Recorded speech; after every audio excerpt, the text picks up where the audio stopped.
एक राजा हाथी पर बैठा हुआ अपनी नगर की शोभा देखता हुआ नगर यात्रा पर निकला हुआ था। चलते चलते बाजार में एक स्थान पर वो पहुंचा जहां लकड़ियों का ढेर लगा हुआ था। लकड़ियों का कोई व्यापारी था। वहां पहुंच के उसको अजीब सा लगा। उस व्यापारी की तरफ को उसने देखा। राजा ने अपने निकट ही बैठे हुए मंत्री से कहा, मंत्री, ये व्यक्ति कौन है? मेरे मन में ऐसा विचार आ रहा है कि इसको फांसी लगवा देनी चाहिए। मंत्री ने कहा, महाराज, ये तो आपका नागरिक है, इसका कोई अपराध भी नहीं है, फिर आप ऐसा अशुभ विचार क्यों कर रहे हैं? उन्होंने कहा, चलो हाथी को आगे बढ़ाओ। हाथी आगे बढ़ गया, वो विचार भी धूमिल पड़ गया। यात्रा समाप्त हुई। अगले दिन वो मंत्री एक साधारण व्यक्ति का भेष बना के उस व्यापारी के पास पहुंचा जो लकड़ियों का व्यापारी था। कहने लगा, तुम्हारा ये कारोबार, लकड़ियों का कारोबार कैसा चल रहा है? कैसी कैसी लकड़ियां तुमने इकट्ठी की हैं, जरा बताओ। उस व्यापारी ने कहा कि सच बात बताऊं, इन लकड़ियों के पीछे मैंने बहुत सी चंदन की लकड़ियां इकट्ठी की हैं, पर कोई खरीदता ही नहीं। मैं सोचता हूं जिस दिन हमारा राजा मरेगा तो उसको चिता में जलाने के लिए जरूर राज्य की तरफ से चंदन की लकड़ियां खरीदी जाएंगी। उस दिन का मैं बड़ी बेसब्री से इंतजार कर रहा हूं। हमारा राजा किस दिन मरे और किस दिन मेरी ये लकड़ियां बिके। मंत्री ने कहा, तुम तो बड़े दुष्ट विचारों वाले व्यक्ति हो। लकड़ियों के पीछे अपने धर्मात्मा राजा की मृत्यु की प्रतीक्षा कर रहे हो। व्यापारी ने कहा, देखो, तुमने जो पूछा वो मैंने बता दिया, जो मेरी बात मेरे हृदय में थी वो मैंने कह दी। मंत्री समझ गया कि इसके जो विचारों की तरंगे हैं, दूषित विचार हैं, वे राजा के चेतना पर पहुंच गए और उस राजा का मन हुआ कि इस व्यापारी को फांसी लगवा दो। मंत्री बड़ा बुद्धिमान था। वो वहां से राज दरबार में गया। कहा, महाराज, हमें कुछ चंदन की लकड़ियों की आवश्यकता है। मैं चाहता हूं उन लकड़ियों से किसी बहुत ही कुशल कारीगर से कुछ शिल्प बनवाया जाए, चंदन की लकड़ियों की मूर्तियां बनवाई जाएं, राज दरबार में जगह जगह उनको सुसज्जित किया जाए, ऐसा मेरा विचार है।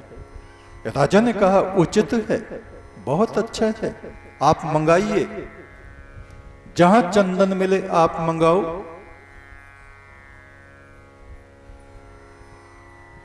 और वो मंत्री उस व्यापारी के पास पहुंच गया।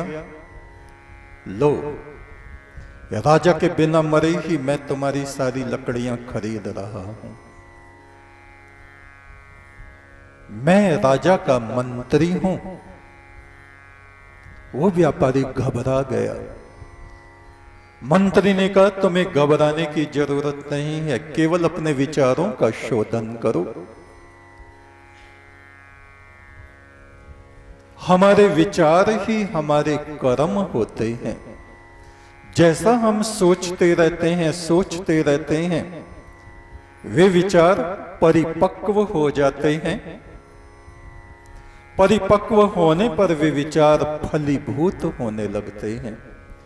हमारे विचार ही दूसरे व्यक्तियों में संचरण करने लगते हैं।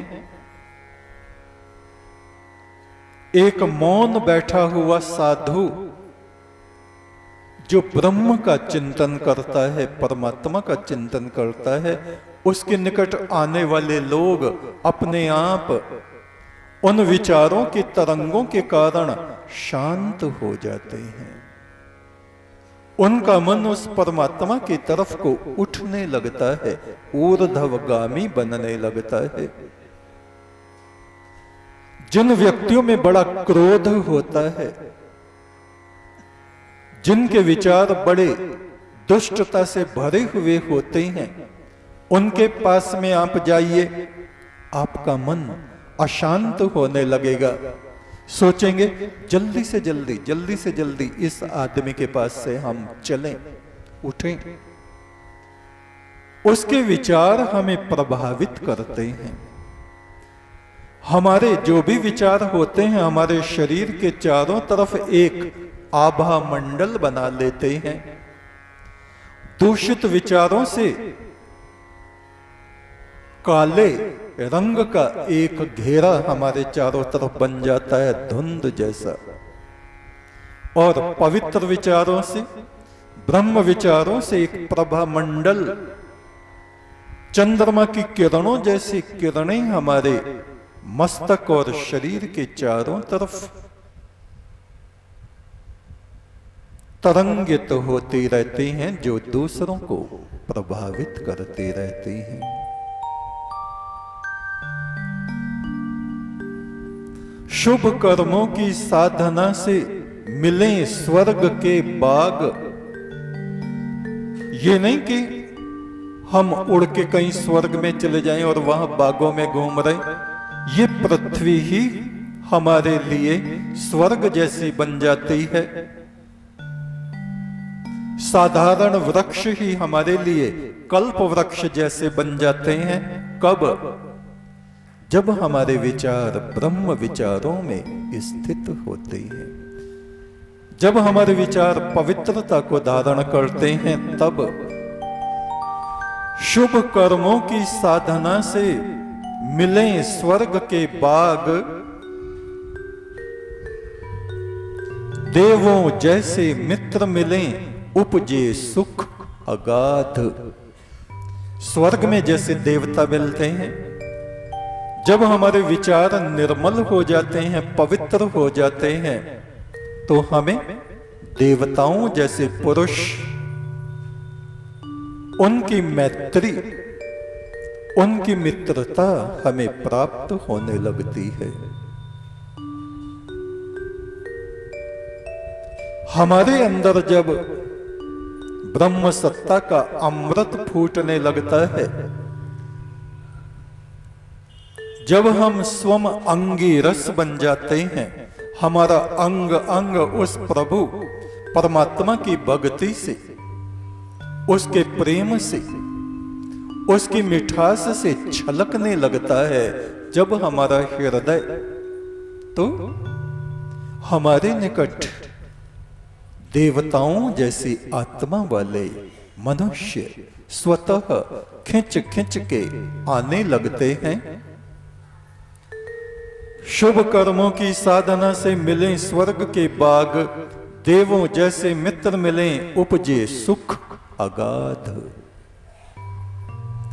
जब जब सज्जन पुरुष मिले, होवे मृदु संवाद। सज्जन पुरुषों की संगति से मृदु वचन, ईश्वरीय वचन, उत्तम वचन, उत्तम संवाद होता है। और जब जब दुष्ट पुरुष मिले, होवे वाद विवाद। सज्जन पुरुषों की संगति से संवाद और दुष्ट पुरुषों की संगति से वाद विवाद हमारे जीवन में छिड़ जाता है। इसलिए कहा जाता है कि सदा ही उत्तम पुरुषों की संगति करें, दुष्ट पुरुषों की संगति ना करें। शराब पीने वाले, गालियां बकने वाले, हर वक्त क्रोध में जलते रहने वालों की संगति ना करें, उनसे बचें।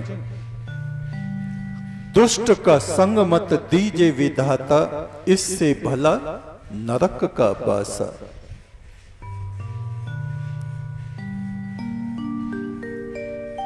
जहां जहां दुष्ट आत्माएं विचरती हैं, उनकी दुष्टता भी उनके संग संग विचरती है। हमारे शुभ विचार सुगंध की तरह है। एक मनुष्य ने अपने चादर के खूंट में इत्र की शीशी बांधी हुई है, तो उसकी सुगंध भी उसके साथ साथ चलती है। किसी मूर्ख व्यक्ति ने अपनी चादर में गंदगी को बांध रखा है, तो दुर्गंध और मक्खियां उसके साथ साथ चलती रहती हैं।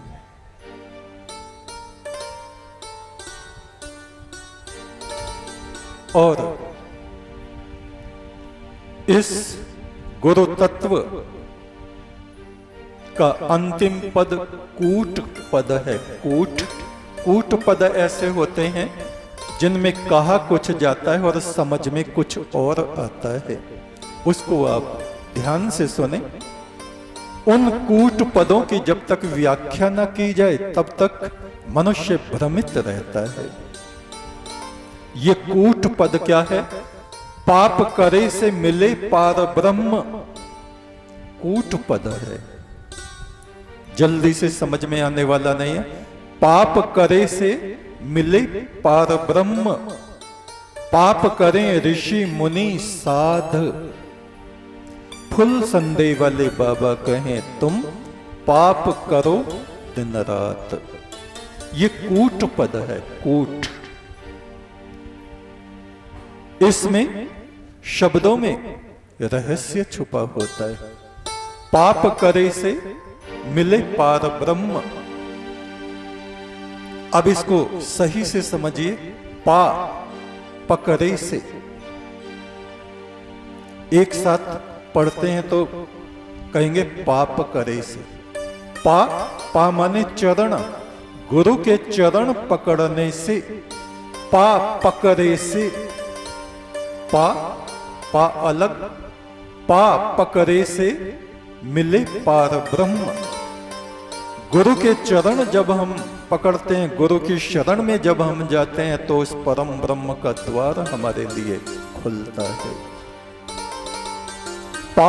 पकड़े से मिले पार ब्रह्म, पकड़े ऋषि मुनि साध।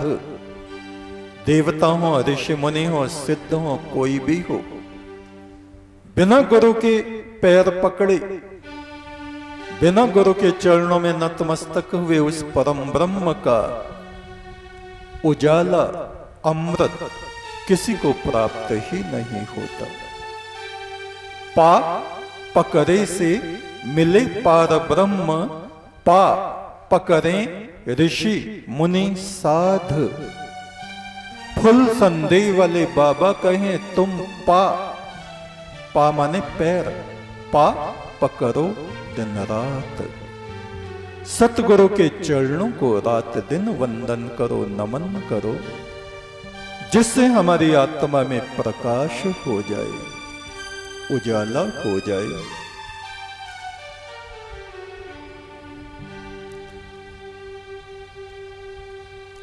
तो ऋग्वेद के ऋषि क्या कह रहे हैं? ओम प्राग्नये वाचमीरया वृषभाय शिति नाम। अमृत को बरसाने वाले परमात्मा मेरी वाणी को अमृत से भिगो दे, मुझे अमृतमान बना दे। स नः पर्षदति द्विषः। मेरे हृदय को कुटिलता से, दुष्टता से, द्वेष से, ईर्ष्या से रहित कर दे। जिससे मैं मृदुमान आत्मा बनकर तेरी स्तुति कर सकूं, गुरु के चरणों की वंदना कर सकूं, संसार में मेरा जन्म अकारथ न होवे।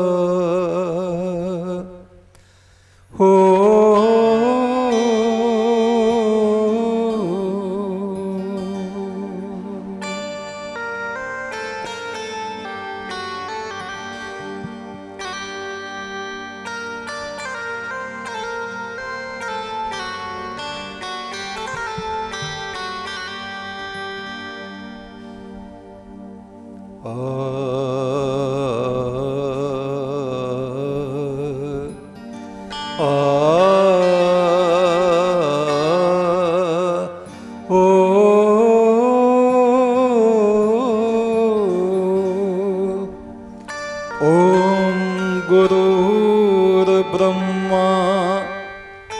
गुरुर्विष्णु गुरुर्देव महेश्वरा गुरुर्साक्षात् परम ब्रह्म तस्मै श्री गुरुवे नमः। इतनी हो मेहर मुझ पे मेरे सतगुरु अगम अपार।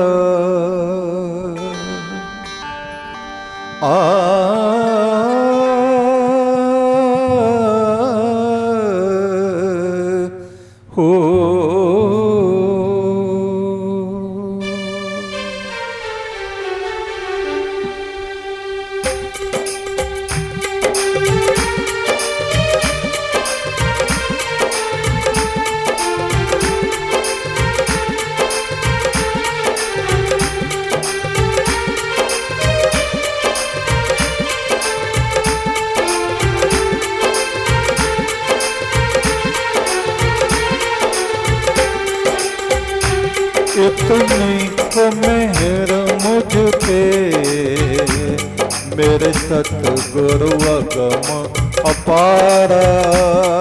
इतनी हो मेहर मुझ पे मेरे सतगुरु अगम अपार।